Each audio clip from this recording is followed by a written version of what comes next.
Just like at the wedding in Cana, the wine of your life has run out, and no one seems to notice your pain, your plea, your need. But there is someone who is seeing everything. Our Lady, the attentive mother, notices when the wine runs out. She sees your suffering right now, at this very moment. And just as she brought that family's need to Jesus, she is bringing your need too. Listen to what she is telling you now. Do whatever he tells you. This is the key to your miracle. This is the door to your transformation. And I promise you, if you walk with me to the end of this prayer, following every word that Jesus inspires in you, your life will never be the same again. The emptiness will be filled, the pain will be transformed, and the miracle you've been waiting for will begin to happen. Close your eyes now and whisper from the depths of your heart, Mother Mary, present my pain to Jesus. I trust in you. Sometimes you ask God for answers, and all you hear is silence. But Mary, the mother who loves you, still speaks today. She whispers the same words she said in Cana. Do whatever he tells you, because that's when your miracle begins. When you trust, when you obey. Pray with me, and let Mary lead you to the heart of Jesus. Do you know what the secret of the servants in Cana was? They obeyed even without understanding. Jesus asked for something that made no sense. Fill enormous jars with water. Water. Not wine. Water. They could have questioned. They could have doubted. They could have thought, this is ridiculous, how is water going to solve the problem? But they did everything Jesus commanded. And it was precisely in that radical obedience, in that blind trust, that the miracle happened. The water transformed into the best wine of the celebration. Now listen to what I'm telling you. Jesus is asking something of you at this moment. It might seem too simple. It might seem like it won't solve anything. He might be asking you to forgive someone who hurt you deeply. He might be calling you to let go of that resentment you've been feeding for years. He might be inspiring you to help someone when you yourself need help. He might be asking you to trust when everything says it's impossible. And you have two choices. Doubt like the Pharisees doubted, or obey like the servants obeyed. Pope Francis, who now intercedes for you from heaven, always taught, Mary helps us have the courage to obey Jesus. That's the courage you need now. That's the obedience that will transform the water of your life into the wine of miracle. Say now out loud if you're alone, Jesus, I will do everything you tell me. Even without understanding, I obey. Do you know what the most bitter water of your life is? It's not the clean water of the jars of Cana. It's the rotten water of your broken relationships. That hurt you carry from your father, your mother, your ex-partner. That friendship that betrayed you. That child who disappointed you. That relative who abandoned you when you needed them most. This water is contaminated, it's sour, it's poisoning you from the inside. And you try to pretend it doesn't hurt, but it does. You try to forget, but the wound stays open, bleeding in silence every time you remember. But today, through the intercession of Our Lady and Pope Francis, who is in heaven praying for you, Jesus is going to do something only he can do. Transform all that rotten water into good wine. He's going to take those bad feelings, the anger, the resentment, the deep sadness, the disappointment that corrodes your soul, and he's going to transform it into true emotional healing. You will feel peace where before there was only pain. You will be able to forgive who you swore you'd never forgive. You will look at that person and no longer feel that tightness in your chest. Relationships that seemed dead will resurrect, and where there was hatred, love will be born again. Place your hand on your chest now and pray with me. Jesus, through Mary's intercession, transform all the spoiled water of my relationships into good wine. Heal my emotional wounds. Restore what is broken in me. You know what moves me most about the wedding at Cana? It wasn't just the miracle of turning water into wine. It was the quantity. Jesus didn't make just a little bit of wine to solve the problem. He filled 6 enormous jars, each one with more than 100 liters. That's almost 600 liters of the best wine that Celebration had ever tasted. This wasn't just enough, it was abundant. It was generous, it was extraordinary. And that's exactly what Jesus wants to do in your life now. You who are living in scarcity and lack and need, Jesus isn't going to give you just enough to survive. He's going to give you abundance. Where money is lacking, He will bring supernatural provision. Where health is lacking, He will bring complete healing. Where opportunity is lacking, He will open doors that no one can close. Where self-love is lacking, He will teach you to value yourself. Where purpose is lacking, He will reveal the wonderful plan He has for you. But you need to do what the servants did. Obey before seeing the miracle. They filled the jars with water when they needed wine. That seemed crazy, but it was in the seemingly senseless obedience that abundance came. Maybe Jesus is asking you to tithe when you barely have enough to eat, to share when you yourself are in need, to give when you should save. This doesn't make sense to the mind, but it makes perfect sense to the heart that trusts.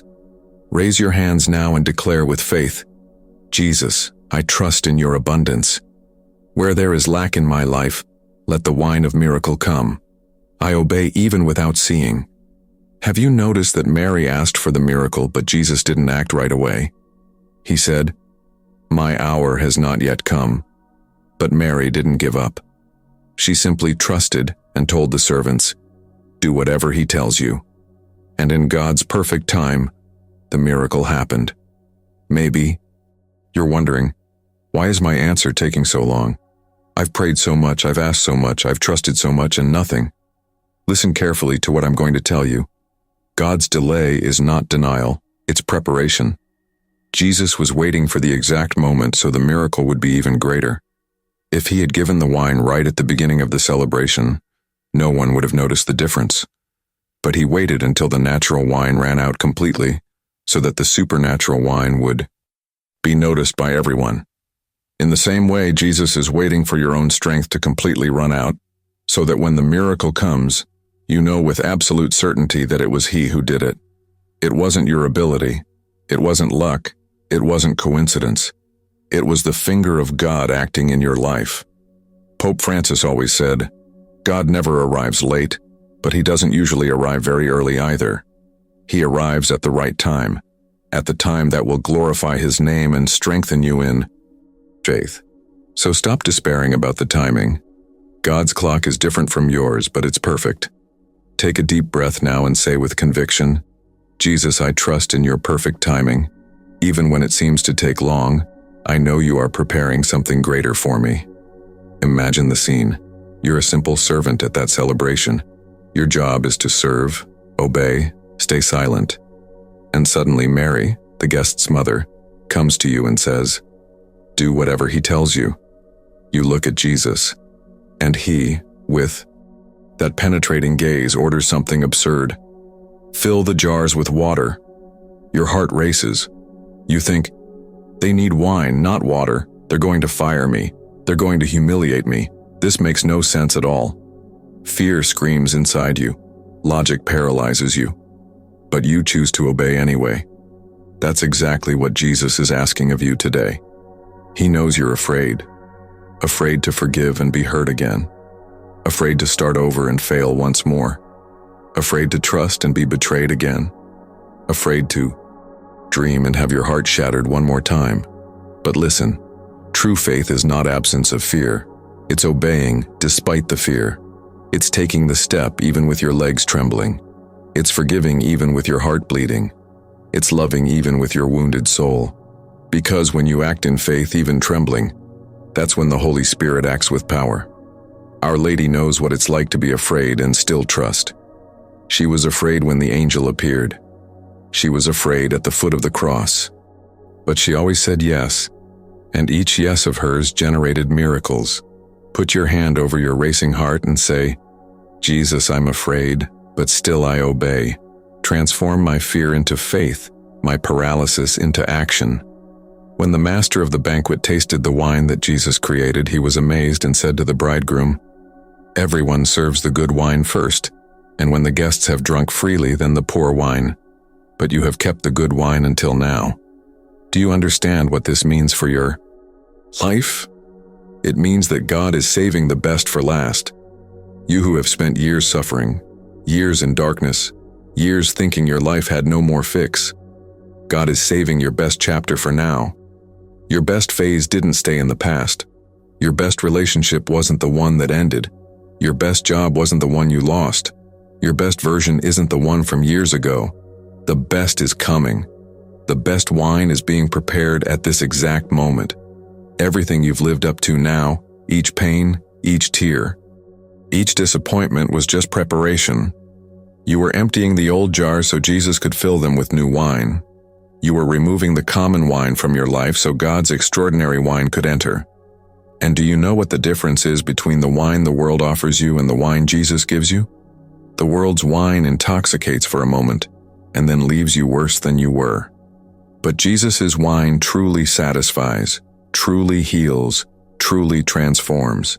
Lift your face now, dry those tears, and declare, "The best of my life didn't stay in the past. Jesus is saving the best wine for me now." Do you know why Mary is so important in this story? Because she didn't perform the miracle. She didn't transform the water into wine. She doesn't have that power.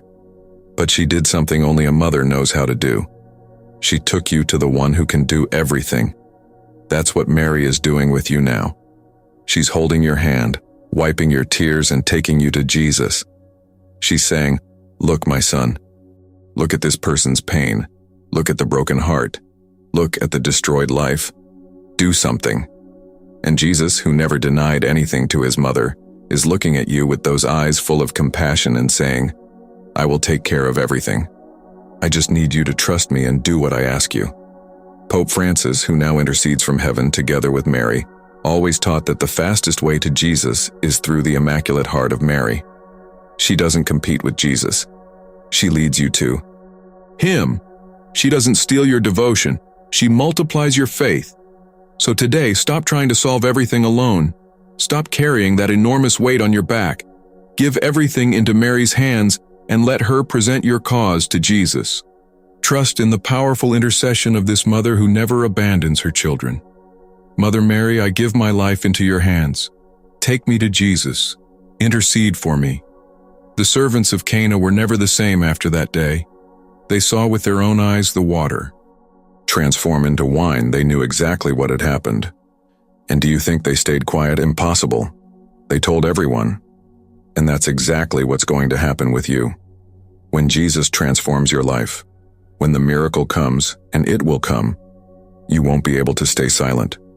You'll need to tell. You'll testify with tears in your eyes. I was destroyed, but Jesus lifted me up. I was without hope, but He gave me a future. I was empty, but He filled me with purpose.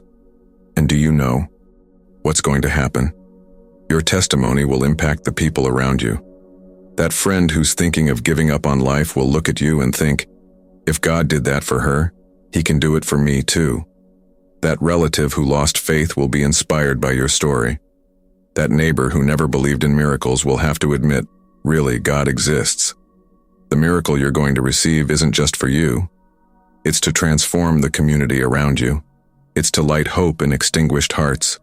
It's to prove that God still acts, still heals, still restores. So prepare your testimony, because when the wine comes, you'll need to glorify the name of the Lord. Declare now with a firm voice, when my miracle comes, I will testify. I will tell what God did for me. My life will be living proof of His power. The most important moment of this prayer has arrived. Everything we've talked about up to here will only work if you do one thing: claim the grace. The miracle is already available. The wine is already prepared. The transformation has already been decreed in heaven, but you need to extend your hand and receive it. The servants in Cana could have doubted until the last second, but they filled the jars, took them to the master of the banquet, and waited with faith. And the impossible happened right before their eyes. Now it's your turn. No matter how long it takes, no matter if tomorrow you wake up and still don't see any change. Keep doing what Jesus tells you. Keep forgiving. Keep loving. Keep trusting. Keep obeying. Because each act of obedience is like filling one more jar. And when it's full, the miracle will overflow. I prophesy over your life now. The water of your sadness will transform into wine of joy. The water of your scarcity will transform into wine of abundance. The water of your broken relationships will transform into wine of reconciliation. Through the intercession of Mary and Pope Francis, receive this grace now. Your miracle is not a distant promise. It's a reality that is manifesting now. Close your eyes, place both hands on your chest, and pray out loud. I receive my grace now. I do everything Jesus tells me. I wait for my miracle with unshakable faith. In the name of the Father, the Son, and the Holy Spirit. If this prayer touched your heart, leave a comment for you and your family. If you need a personalized prayer, share your situation. This channel's community will intercede for you. Help this faith channel grow, and please subscribe and give a like to this channel and never miss these powerful prayers. And never forget this message from Pope Francis: we must do good to everyone, beginning with those most in need.